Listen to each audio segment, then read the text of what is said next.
Electronics. So today's video we are going to do the numerical questions from Kirchhoff Voltage Law and Kirchhoff Current Law. So these are very important topics from network analysis. So in this week we'll be mainly concentrating on network analysis, numericals and concepts. Okay. So we have already done one video which was about the two-port network parameters. This is concerning to the or regarding to KVL and KCL numericals. Already we have done theory videos for KVL and KCL. It is in the network analysis playlist. So today we will be doing questions. Okay. So the question here is find currents through R1 and R2. This is a very simple question. How to do this question? You have various number of methods or various methods for doing this question. But how to do this question using KVL method? Okay.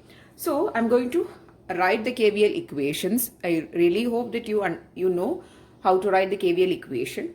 First, KVL or Kirchhoff Voltage Law can also be called as mesh rule or mesh law. So we will be considering mesh or loops. Okay. So first I'm going to consider this loop and I'm going to write the equation for voltage in this loop. Okay. So that is Kirchhoff Voltage Law. So I'm going to take this as loop 1, this loop, okay. And in that there are two voltages. One is a voltage source and next one is the voltage across the resistor R1, right? And the convention for, there is also convention for writing the voltage across the loop or considering the path of current. When we are moving from negative to positive, we take that voltage as positive, and when we move from positive to negative, since this is the current flow direction, we are taking the current flow in this direction, and when the current is flowing from this end terminal to this end terminal of the resistance, we consider this as positive and this is negative. Okay, and hence due to this we take the voltage across this as negative. Okay. So that is a convention. All these things you can find in the KVL theory video. Okay, please do watch it. So I'm going to write the KVL equation for my loop 1. That will be V1 minus VR1 is equal to 0. This is a very simple loop consisting of only a resistance and a voltage source. So this is the equation. I'm telling it once again, V1 is positive here since we are moving from negative terminal to positive terminal, and since we are moving from positive to negative of across this resistance due to the current flow in this direction, we take it as negative. Okay. So we can write V1 is equal to VR1, right? What is V1? V1 value is given 10 volt is equal to VR1, or we can write VR1 is equal to 10 volt. See, we need to find the voltage across, current passing through R1. We have obtained the voltage as 10 volt. So I'm going to write the general equation for VR1. VR1 is equal to IR1 into 100, or it is into R1. Voltage is equal to current into resistance. Resistance value is already given in the question. From the circuit we can find it as 100. So what is IR1? IR1 is equal to VR1 by 100. What is VR1? Obtained as 10, right? So it is IR1 equal to 10 by 100 is 1 by 10, or it is 0.1 ampere is the value of current passing through your resistance R1. Now next aim is to find the value of current passing through the resistor R2. So we have obtained the value of current passing through R1, which is IR1 is equal to 0.1 ampere. Next, our aim is to find the value of current flowing through the resistor R2. Okay, that is, we need to find IR2. For that, I am considering another loop. This is the outer loop. Okay, there is a slight modification in the question. See, the terminals of the battery is actually negative, positive, not positive, negative. Please do correct it. Okay. So I am going to consider the outer loop, and in the outer loop, I have a voltage source here, another voltage source here, and a resistance. Only that much is present in my outer loop or my outer mesh. I'm going to write the KVL equation for loop 2. I'm just considering it as loop 2. So here I'm moving from negative to positive, so it is V1 positive. Then Here I am moving in this direction, or the current flow is in this direction. So current flow happens from positive to negative. Since we are moving from positive n to negative n, it is minus VR2. And here again we are passing from negative to positive. Since we are passing from negative to positive, it is positive. So plus V2 is equal to 0. So from this we can write VR2 is equal to V1 plus V2. Right. V1 is 10. V2 is also 10. So V1 plus V2 is equal to 20 volt. Right. So we have obtained VR2 is equal to 20 volt. Again, I am going to write the general equation for VR2. VR2 is equal to IR2 into R2. That is IR2 into 100 is equal to 20. So we'll get, I'll write it above, okay. IR2 is equal to 20 by 100 is equal to 0.2 ampere. Okay, so that is the value for your second current. So we have obtained both the currents. So the question is find the currents through R1 and R2. R1, for the current passing through R1 we have obtained 0.1 ampere, and for current passing through R2 we have obtained IR2 equal to 0.2 ampere. So these are the values of currents, and this is how you do KVL for this type of circuits. Okay, next we are going to do another type of KVL question. Question is again, find the currents I1, I2 and I3 for this network. Okay, so this network consists of 3 resistors and 2 voltage sources. So you have to apply KVL and find the values of I1, I2 and I3. Okay, so now I am going to redraw the circuit and I am going to rename the currents. I'll be only considering 2 currents for the 2 loops which I'm going to consider. So I'm going to first redraw my circuit. Same here. The only difference. So I'm going to mark 2 loops here and I'll be considering 2 currents. Current 1 is IA and current 2 is IB. Okay, so these are my 2 currents for these 2 loops. So I'm going to consider these 2 loops for applying KVL. The resistors and everything is same as the figure. This is 32 volt, this is 20 volt. Okay, so these are volts. Now this is my changed figure. Now I'm going to apply KVL in this loop and also in this loop. First I'll write the KVL equation for this loop. I'm going to write it. So starting from the voltage source, we are passing from negative to positive terminal. So it is 32, this positive. Here I'm going to take the current, that is, what is this current? The current passing through the 2 ohm resistance is IA, right? So it is minus 2 IA. Why it is taken as minus? Because we are passing from the positive to negative. Since we are considering the current flow in this direction, current will be flowing from positive to negative. And when we consider the voltage for KVL, since we move from positive to negative, it is negative. Minus 2 IA. Then minus, here see, for this particular resistance, it is actually this resistance is in between these 2 loops. So the currents IA and IB, both the currents passes through this 8 ohm resistance, right? So it will be the equivalent of current. So it is minus 8 into IA minus IB. Now why we are taking IA minus IB? Because we are writing for this loop. So the major current is IA. Okay. And this current is IB. So it is IA minus IB. Okay. So this is the first equation for your this loop. Also, if you see, the current IA is moving downwards. The current IB is flowing upwards. We are taking this direction. So if you take the 8 ohm resistance, one current is flowing downwards, one is upwards. So it will be the difference, IA minus IB. So this is the equation for your first loop. And I'm going to simplify this equation here itself. So 32 minus 2IA minus 8IA means 10IA. Then plus, I'm going to take this plus in minus, it will be plus. Minus, I'm taking inside. So it is plus 8IB equal to 0. So this is your first equation, or in terms of if you rearrange it and if you write, I'm going to write it. 32 is equal to 10 IA minus 8 IB. So this is your first equation. Okay. Next, I'm going to write the KVL equation for my second loop. Right. So I'll be starting from here. Okay. The current is flowing in this direction, so it is plus minus, so it is minus 8.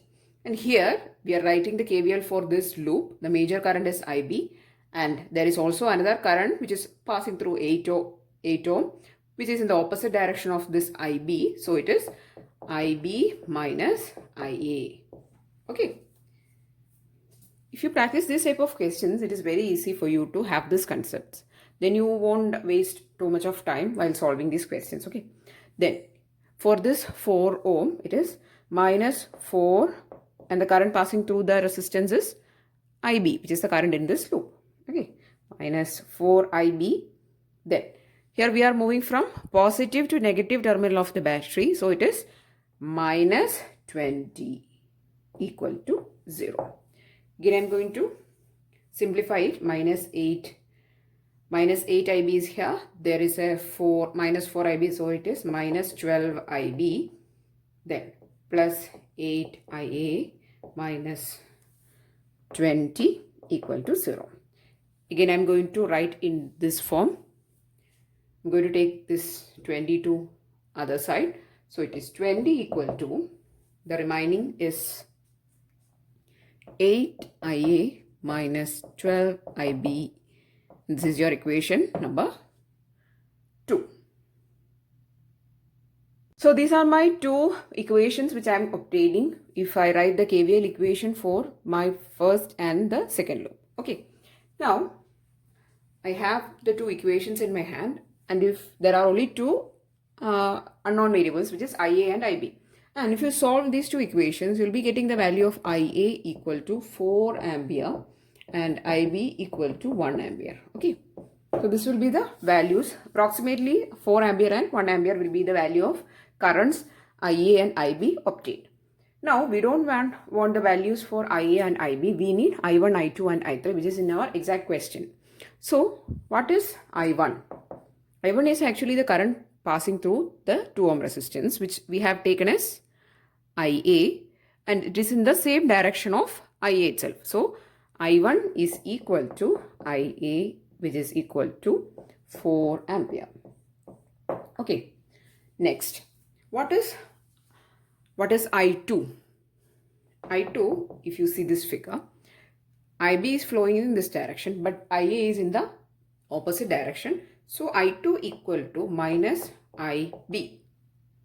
Okay, IB is in this direction, I2 is in the opposite direction. So I2 is equal to minus IB is equal to minus 1 ampere. Okay, so we have obtained, I'll write it here, I1 equal to 4 ampere, I2 equal to minus 1 ampere. Next we need I3, right?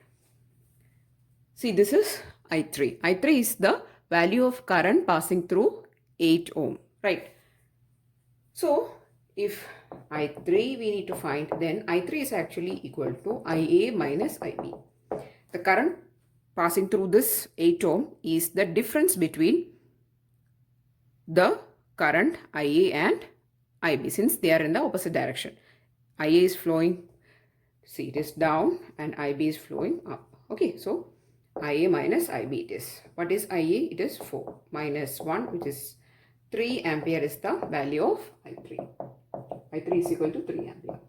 So these are the values of currents. I1 equal to 4 ampere, I2 equal to minus 1 ampere, and I3 equal to 3 ampere. I'm going to do some questions using Kirchhoff Current Law. Okay, Kirchhoff Current Law states that, I'm just saying the theory. Kirchhoff Current Law states that the algebraic sum of current flowing into the node is equal to algebraic current of current flowing out of the node. It is just explaining the branching of currents. The current is not stationary, it is flowing. When a current is encountering a node, and if the node is splitting into various branches, the current coming to the node is equal to the current flowing out of the node. Okay, so That is called Kirchhoff Current Law or KCL. Anyway, there is a theory video in the network analysis playlist. For clarity of this theory information, please do watch that video. Okay, so the question is find current through 20 ohm resistance. There are only 2 resistors and 1 current source. So this is a very easy question. So there is a 1 ampere current coming in this direction. It is coming in this branch and it will be splitting across this 10 ohm and 20 ohm, right? So that is a simple concept you have to apply here. Now, since this 10 ohm and 20 ohm are connected in parallel, the voltage across 10 ohm will be equal to voltage across the 20 ohm. We know that for a parallel connection, voltage is same. Okay, so the voltage across 10 ohm equal to voltage across 20 ohm. Now, what will be the value of, if you are taking the voltage across 10 and 20 ohms are V, then what will be the value of current across 10 ohm? It will be V by 10, right? Then what is the value of current across 20? It is V by 20. And according to the KCL, this current's its sum is equal to 1 ampere, right? So the 1 ampere is splitting across 20 ohm and 10 ohm. Right, now we are going to solve this. 200 by 30 volt is equal to 1. So V is equal to 200 by 30, or it is 20 by 3 volt. So the voltage across 20 ohm resistance is 20 by 3 volt. We don't need the value of voltage, we only need the value of current. So you can write 20 by 3 volt is equal to I20 into 20 ohm, right? So this 20 and 20 get cancelled and you got the value of I20 is equal to 1 by 3 ampere. Okay, or you can write it as 0.3 ampere or 1 by 3 simply. So the value of current passing through the 20 ohm, which is I20, is equal to 1 by 3 ampere is the value of current. So how to solve this problem using KCL is considering that the 1 ampere, which is the current of the current source, is getting splitted across the 10 ohm and the 20 ohm. And first we need to find the voltage across this 10 ohm and 20 ohm. Since they are equal, it will be identical only. Then we need to find the value of current by dividing it with the resistance value. Okay, so we have obtained the current as 1 by 3 ampere. The next question is actually presented as a verification. Verify Kirchhoff current law at point C. Okay, so this is the point C, or you can take it as a node C, or take it as simply a point C. Okay, and you have to verify KCL at point C. That is a question. Now, how to verify that KCL is satisfied or is followed at the point C? Then, if the currents coming to the point C equal to the currents flowing out of C, then the KCL is satisfied, right? Now, in order to verify that, there are 2 currents coming to C, which is I1 and I2. It is combining and it is coming to C. And from the point C, 3 currents are generated, or it is branched, I3, I4 and I5.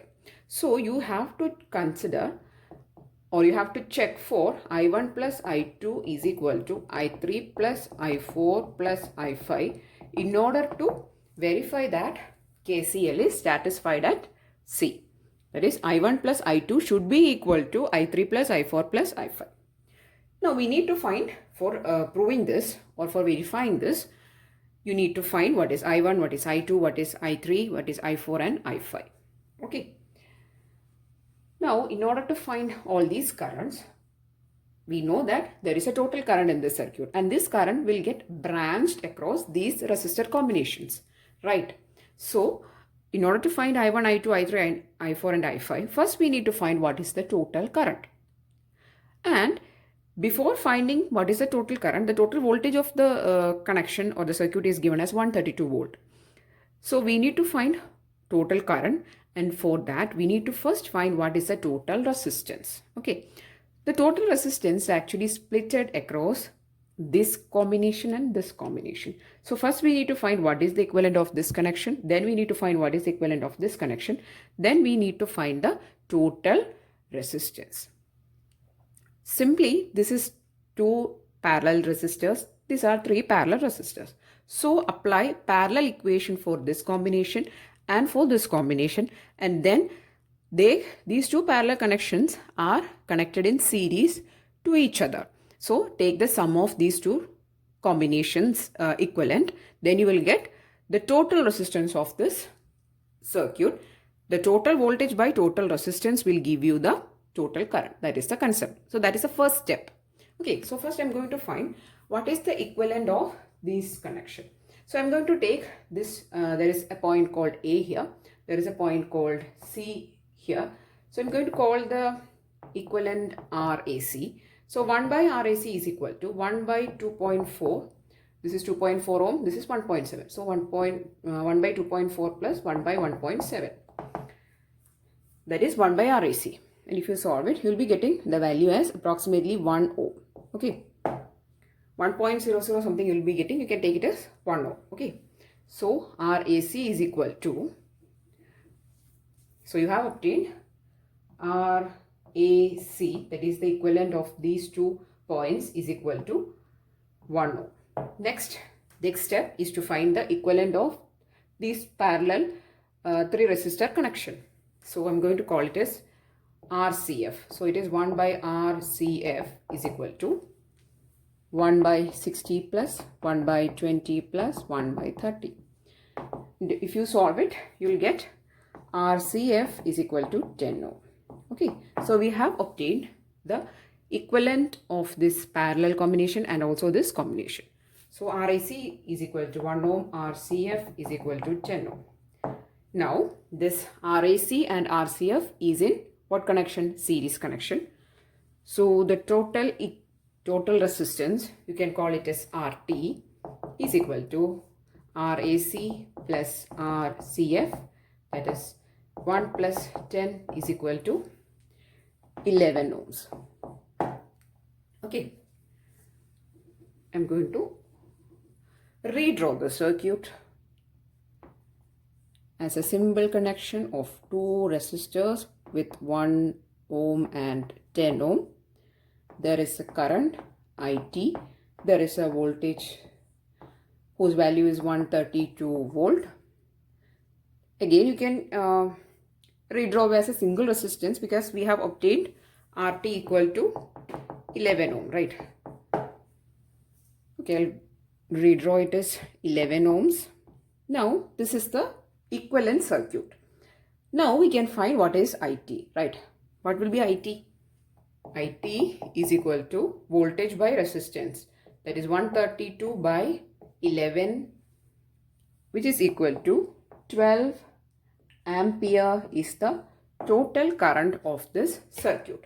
Okay, now I can remove all this because I have obtained that my total current is IT equal to 12 ampere.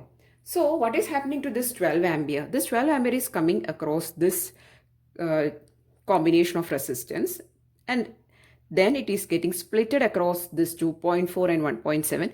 Again, it is combined at this point, as here it will be 12 ampere itself. Then again the 12 ampere is splitting across 60, 20 and 30. Then it will be combined and forming here 12 ampere, and then it will be flowing through the circuit. Okay, so this is the method of flowing of this 12 ampere current. Now we don't need all these things. We need what is the value of I1, I2, I3, I4 and I5.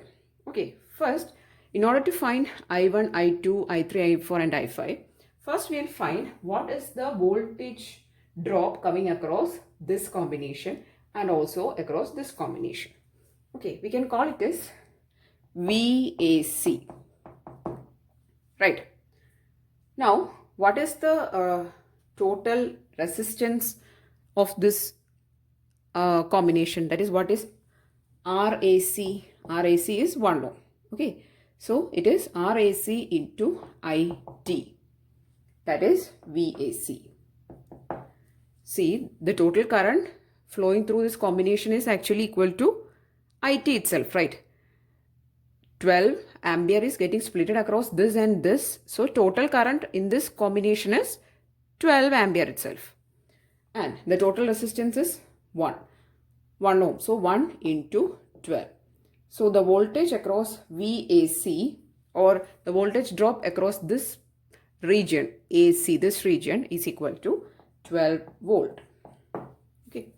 So we have obtained VAC is equal to 12 volt. Similarly, you can find what is VCF.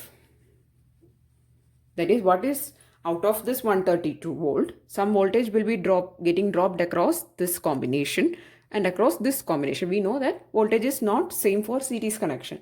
These combinations can be seen as one series combination and another. These two are in series, these combinations. So some voltage will drop across this combination and the remaining will be coming across this. So we can find it either by deducting this 12 from this 132 or by applying Ohm's law. So we are going to find VCF. VCF is equal to, the total resistance is 10 into the total current is 12. So it is 120 volt. Right. So we have obtained VCF is equal to 120 volt. Or, as I have said earlier, you can deduct 12 from 132 because total voltage is 132, out of which 12 is coming across this. So the remaining is 132 minus 12 will be getting dropped across this combination, which is also equal to 132 minus 12 is 120, right? So again, we have obtained the value of VAC equal to 12 and VCF is equal to 120 volt. Now we can find the values of I1, I2, I3 and I4. What will be I1? What is the equation for I1? What is the voltage? See, the voltage across BAC. This is parallel connection, right? Voltage is same for parallel connection. So 12 volt, if the voltage drop across this is 12, same is here. So I1 is equal to VAC, which is 12 volt, by the resistance, which is 2.4. VAC is 12 by 2.4 is equal to, I1 is 5 ampere. Okay. Next. I2 is equal to, again, VAC is the voltage since it is parallel connection by 1.7. I2 will be obtained as 7 ampere. Okay, so we have obtained, I'll write the results here. I1 is equal to 5 ampere. I2 is equal to 7 ampere. Remaining we need to find I3, I4 and I5.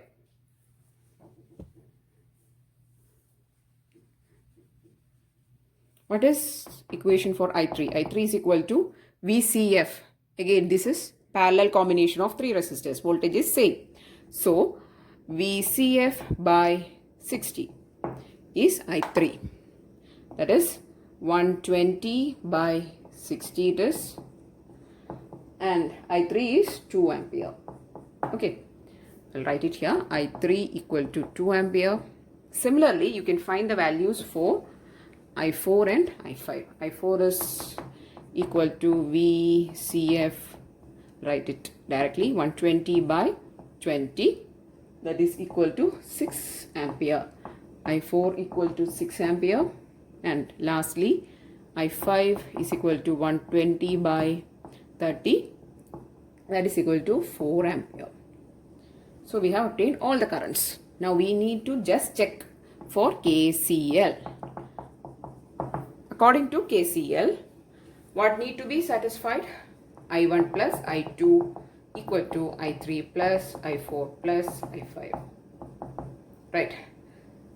I1 is 5 plus 7 is equal to 2 plus 6 plus 4. Yeah. In this side, the resultant is 12 is equal to 12. So KCL is satisfied. So this is actually a little bit lengthy question, but it is not difficult to solve. And in examinations, you may not find this type of verification type of question because in examination you have to answer multiple choice questions, right?